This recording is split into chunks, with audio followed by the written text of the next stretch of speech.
প্ৰথমে চাওক এই জাননীখনলৈ। জাননীত আছে মহানগৰীৰ মাজমজিয়াত নাহৰ ফুটুকিৰ আতংক। এয়া চিৰিয়াখানাৰ বন সংমণ্ডল বিষয়ে জাৰি কৰা জাননী। আৰু ৪৮ ঘণ্টাৰ পাছত একেখন চিৰিয়াখানাৰ DFOয়ে জাৰি কৰা অন্য এক জাননীখনলৈ লক্ষ্য কৰক। এয়া কি কেনেকৈ সাহস কৰিছে বিভ্ৰান্তিকৰ বাতৰি।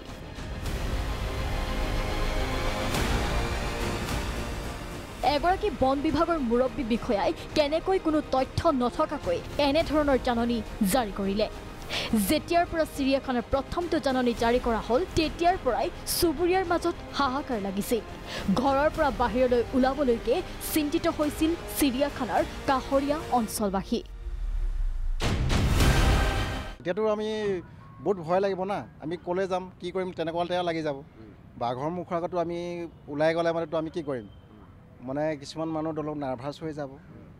সেইটো এটা নহওক, এইটো মানে চাব লাগে। জাননী দিয়া মতে মানে এটা জাননী দিয়া হৈছে, জাননীখনৰ মতে আহি চাওক কথাটো সত্য নে অসত্য।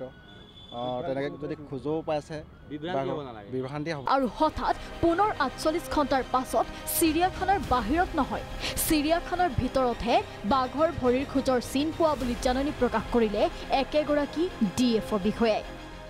আৰু জাননীখনত যি ধৰণে ভাষাবিলাক প্ৰয়োগ কৰা হৈছে যে সকলোৱে ভয়ত আতংকিত হৈ গৈ যাবলগীয়া ভাষা তাতে প্ৰয়োগ কৰা হৈছে। আমি অনুসন্ধানত গম পালোঁ, জানিব পাৰিলোঁ যে বিভিন্ন ঠাইত ৰেস্কিউ কৰা বিভিন্ন বন্যপ্ৰাণী ৱাটছ টাৱাৰৰ কাষত লুকুৱাই ৰখা হৈছে আৰু ৩ স্থানত জন্তুবিলাকক আবদ্ধ কৰি ৰখা হৈছে। বটানিকেল গাৰ্ডেনৰ ওচৰতো এটা ঘৰত আবদ্ধ কৰি ৰখা হৈছে।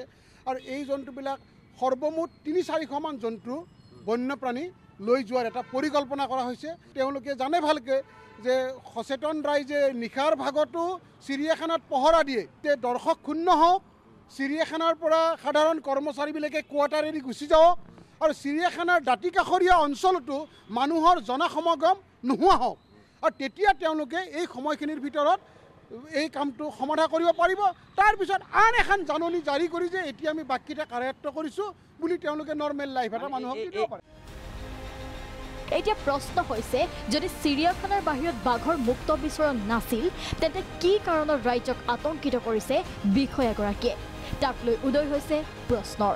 চিৰিয়াখানাৰ এই কৰ্মকাণ্ডক লৈ চিৰিয়াখানা সুৰক্ষা সমিতিয়ে উত্থাপন কৰিছে গুৰুতৰ অভিযোগ। তেওঁলোকৰ মতে এয়া বন্যপ্ৰাণী হস্তান্তৰৰ কৌশল। ইপিনে DFOৰ বিৰুদ্ধে গীতানগৰ থানাত এজাহাৰ চিৰিয়াখানা সুৰক্ষা সমিতিৰ। তেওঁলোকে জন্তুৰ ব্যাপক হাৰত পাইকাৰী হাৰত সৰবৰাহ কৰাৰ কাৰণে এটা পৰিকল্পনা কৰি এই মিছা কথা মানুহৰ মাজত প্ৰচাৰ কৰি মানুহক ভয় আৰু আতংক দিছে। গতিকে এই কথাটো আমি কোৱাৰ ২৪ ঘণ্টা নহওঁতে যোৱাকালি ৪ বজাত যেতিয়া আন এখন জাননী তেওঁলোকে ক'লে যে আগৰ জাননীত নাহৰ ফুটুকি বাঘৰ বিচৰণৰ কথাটো তেওঁলোকে মিছা বুলি ক'লে। গতিকে তেওঁলোকে নিজৰ জাননীখনকে নিজে ভুল বুলি ক'লে।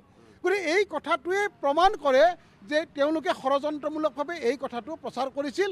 তাৰপিছত যেতিয়া বিপদত পৰিল আমি এটা কথা দাবী কৰিছিলোঁ যে বাঘ যদি আছে CCTV বহুত আছে, এটা CCTV ফুটেজ আমাক দেখুৱাব লাগিব, কাৰণ আমাৰ তোমালোকৰ ওপৰত কোনো বিশ্বাস নাই। ইতিমধ্যে তোমালোকে ইয়াতে বহুত অপকৰ্ম কৰিছা, সেইকাৰণে বিশ্বাসযোগ্যতা আনিবৰ কাৰণে আমাক ইয়াৰ প্ৰমাণ লাগিব। ৰাজ্যিক চিৰিয়াখানাৰ পাহাৰ আৰু সমীপৱৰ্তী অঞ্চলত বাঘৰ মুক্ত বিচৰণ হোৱা বুলি বন বিভাগে কিয় জাননী জাৰি কৰিলে তাক লৈ প্ৰশ্ন কৰিছে সাধাৰণ জনতাই। আনফালে যদি চিৰিয়াখানাৰ বাহিৰত নহয় ভিতৰতহে যদি বাঘৰ ভৰিৰ খোজৰ চিন পোৱা গৈছে তেন্তে চিৰিয়াখানা কৰ্তৃপক্ষই কিয় দৰ্শনাৰ্থীক প্ৰৱেশৰ অনুমতি দিছে তাক লৈও শংকিত হৈছে সাধাৰণ জনতা। আতংকটো এতিয়াও আছে, আতংক মাৰ যোৱা নাই। গতিকে সেইটোৱে সিহঁতে বিচাৰে। ৰাইজক বিভ্ৰান্তি কৰিছে নেকি চিৰিয়াখানা কৰ্তৃপক্ষই? ৰাইজক বিভ্ৰান্তি কৰিছে মিছা কথাৰে। এতিয়া আইনৰ ব্যৱস্থাটো আমি ল'ম। আজি আমি এজাহাৰ দিম যে মিছা এইটো DFOৰ চহীতে প্ৰথম জাননী ওলাইছে আৰু দ্বিতীয় জাননীখনো DFOৰ চহীতে ওলাইছে।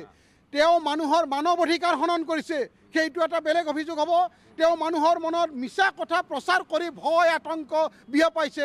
গুৰুত্বপূৰ্ণ বিষয়টো হ'ল এনেদৰে এক নাটক কৰি আতংকিত কৰা হৈছে চিৰিয়াখানাৰ দাঁতিকাষৰীয়া অঞ্চলবাসীক। ভিডিঅ' জাৰ্নেলিষ্ট নীলোৎপলৰ সহযোগত বিকাশ অধিকাৰীৰ ৰিপৰ্ট, প্ৰাগ নিউজ।